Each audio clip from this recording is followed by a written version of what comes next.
Olá! Hoje a gente vai mergulhar num tema, olha, que mexe com todo mundo, né? O sofrimento humano. É algo bem complexo, às vezes a gente nem entende direito por quê. Por que existe? Tem propósito? São perguntas enormes, né? E para tentar explorar isso um pouco, a gente vai olhar para duas fontes, duas perspectivas que vieram de transcrições de vídeos do YouTube. Uma mais na linha do que se associa ao Sadhguru e outra que vai buscar umas ideias mais ligadas ao Carl Jung, sabe? Sobre a dor como transformação. E acho importante dizer logo de cara, a nossa ideia aqui não é, tipo, dar uma resposta final. Nem tem como, né? O que a gente quer mais é investigar mesmo, sabe? Olhar para esses pontos de vista, ver o que as fontes trazem de interessante e, quem sabe, aprofundar um pouco a nossa compreensão. Vamos lá. Podemos começar então com essa primeira perspectiva, a inspirada nas ideias que circulam associadas ao Sadhguru. A fonte já começa com uma pergunta bem forte. Se a criação é tida como perfeita, por que tem tanto sofrimento por aí? E essa coisa da gente parecer depender tanto da compaixão dos outros. É uma boa pergunta. E a resposta que a fonte dá é...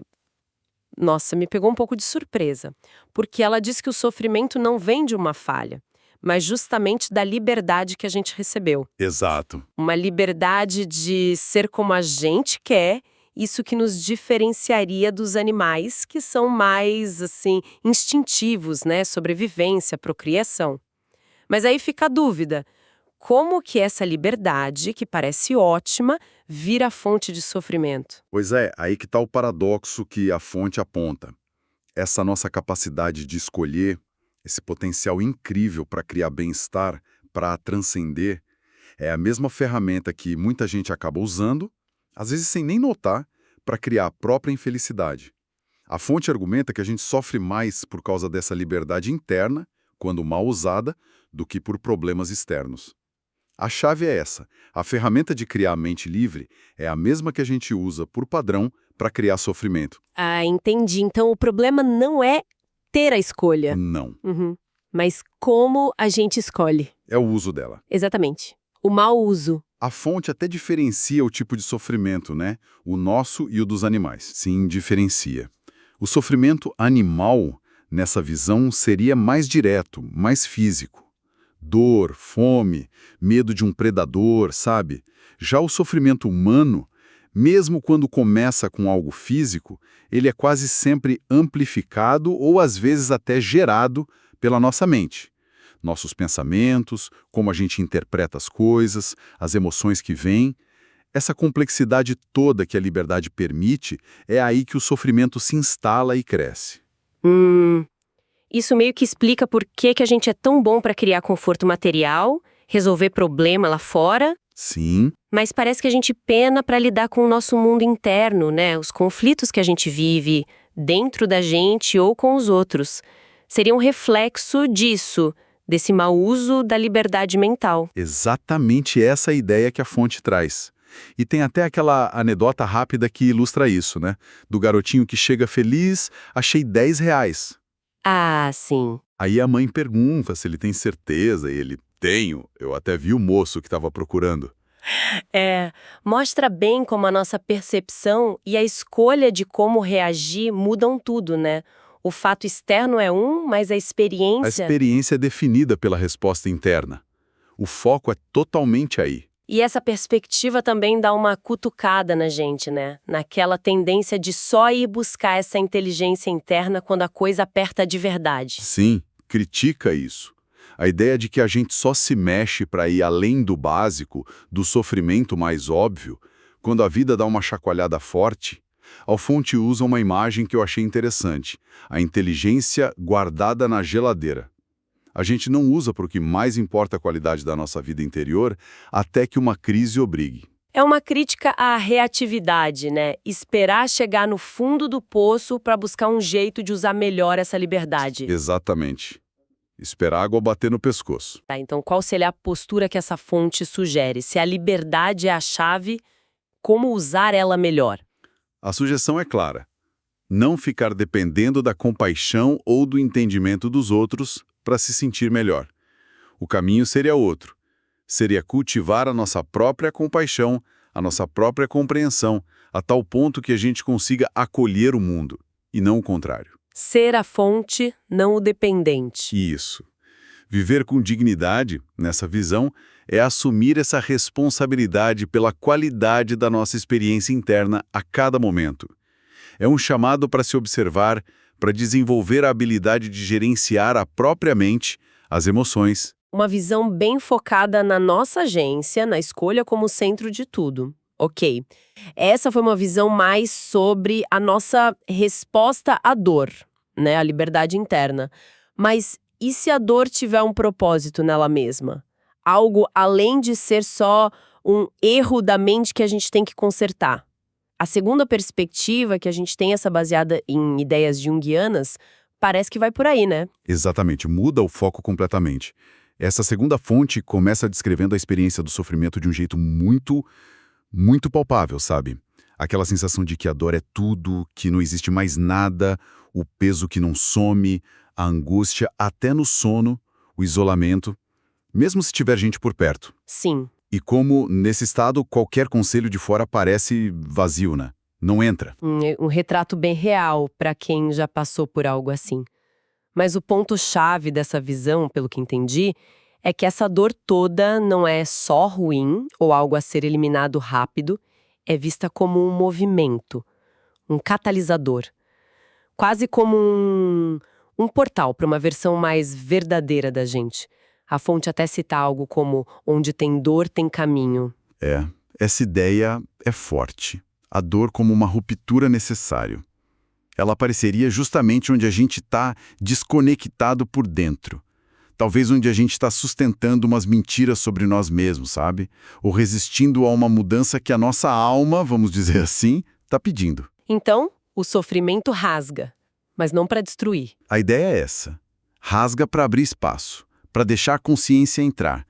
Seria um sinal de que algo novo e importante está tentando nascer. E como a fonte diz, nascer dói, né? Essa frase, nascer dói, é marcante. E a fonte liga isso com o que o Jung chamava de processo iniciático. O que seria isso nesse contexto? Explica um pouco. Claro. Pensa nesse processo iniciático como um rito de passagem interno, simbólico. É uma transformação bem profunda que marca a passagem de um eu antigo, talvez limitado, falso, desalinhado, para o potencial de um eu mais autêntico, mais integrado. Não é uma coisa que acontece de um dia para o outro, é um período mesmo, de intensa mexida interna. E como é esse período? A fonte descreve como sendo meio caótico, né? Sim, muito caótico. É um tempo em que as certezas somem, a gente questiona quem a gente é, reavalia relacionamentos, metas, tudo pode parecer que está no ar. Parece assustador. Pode ser. Mas segundo essa visão, a confusão não é só destruição, seria a nossa psique desmontando o que era falso para dar espaço ao que é real. E a dor nesse cenário meio que obriga a gente a parar a correria de fora, sabe? A olhar para dentro, a reconectar com umas verdades que a gente talvez ignorou. E isso geralmente acontece no silêncio, no recolhimento que a própria dor acaba impondo. Faz sentido, a lógica que a fonte apresenta. Mas essa ideia de acolher a dor que a fonte sugere pode soar meio estranha, né? Qual a diferença entre isso e só, sei lá, se entregar ao sofrimento, desistir? Olha, essa é uma distinção muito importante. Acolher aqui não é gostar da dor, nem ficar passivo. É mais parar de lutar contra o que você está sentindo por dentro, parar de resistir ao que está vindo à tona. A fonte até usa uma metáfora. A dor quer ser ouvida. Quer ser ouvida. A função dela seria reorganizar, tirar a gente da zona de conforto, confrontar a gente com a nossa verdade, sem filtro, lutar contra negar, fugir, tentar explicar demais só aumentaria o sofrimento.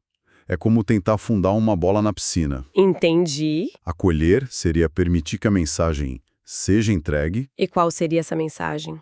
Como a gente ouve a dor, então? A fonte sugere que todo sofrimento tem um sentido, uma mensagem lá do fundo. E para começar a ouvir, a gente precisaria investigar com honestidade, sabe? Onde será que a gente se abandonou? Onde fez concessões que feriram nossa integridade?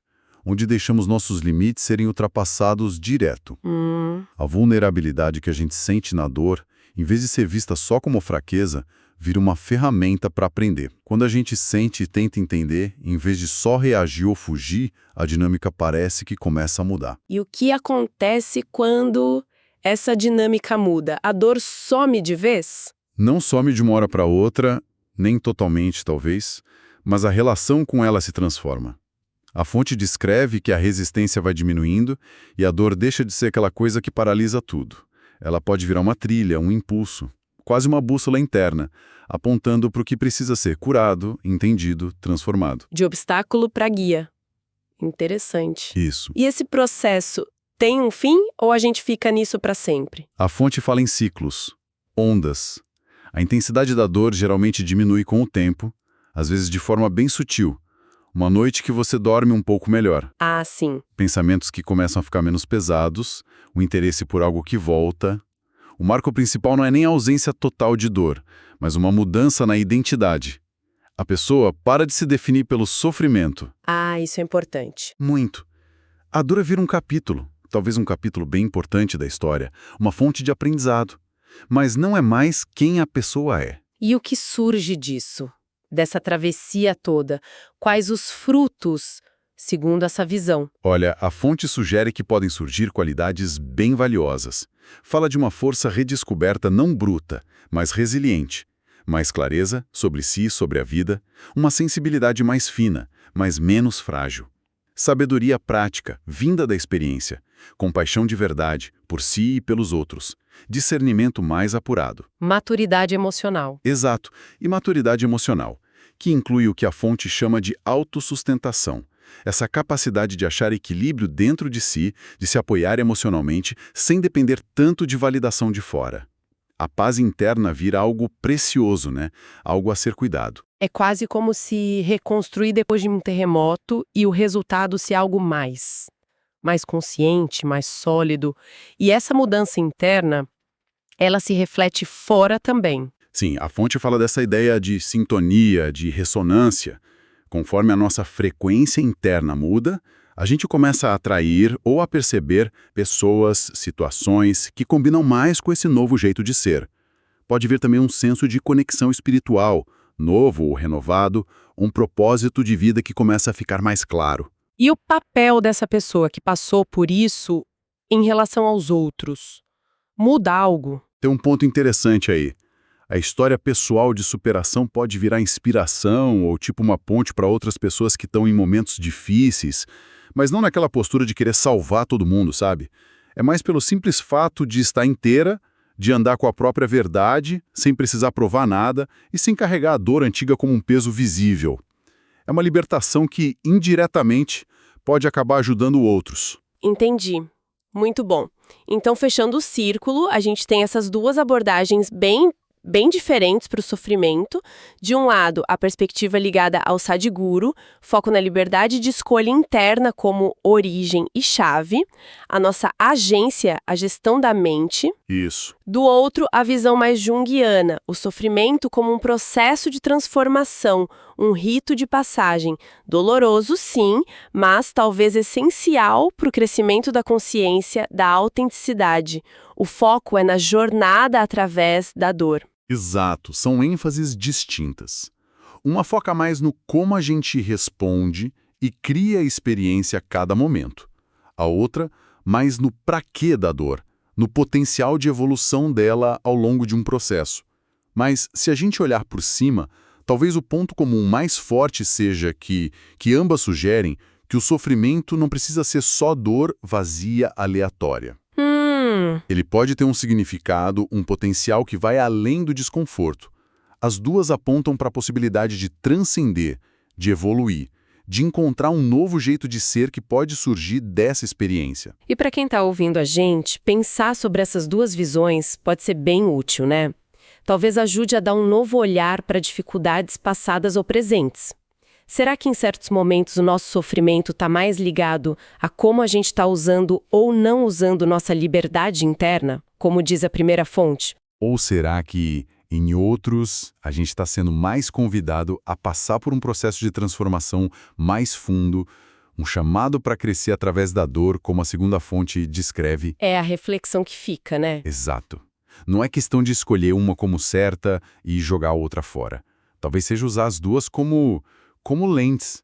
Cada uma dá ferramentas, insights que podem valer ouro para navegar essa coisa complexa que é ser humano e lidar com o sofrimento, que é meio inevitável, né? Sim, então, para resumir o que a gente explorou hoje, vimos o sofrimento pela ótica da liberdade humana, como algo que a nossa resposta interna pode intensificar ou aliviar, e também o vimos como um catalisador poderoso, ainda que doído, para a evolução pessoal, um chamado lá do fundo para despertar consciência e autenticidade. Duas abordagens que, mesmo partindo de lugares diferentes, convidam a gente a olhar para o sofrimento não como um fim de linha, mas como algo que pode guardar chaves importantes para o nosso crescimento, para entender a vida e até para achar mais paz interior. E isso tudo deixa a gente com a última questão para pensar, que nasce justamente dessa tensão entre as duas perspectivas que as fontes trouxeram. Considerando que o sofrimento pode ser visto, por um lado, como ligado à nossa liberdade de escolha interna, a nossa resposta a cada momento, e por outro, como um processo quase inevitável que nos empurra para evoluir, fica a pergunta: como a gente desenvolve o discernimento para saber, saber quando o nosso desafio principal é mudar nossa resposta interna, ou seja, usar nossa liberdade de escolha de forma mais consciente, e quando o desafio é, na verdade, se entregar com confiança ao processo de transformação que a dor parece estar chamando a gente para atravessar. Uma pergunta para a gente continuar mastigando internamente, né? Com certeza.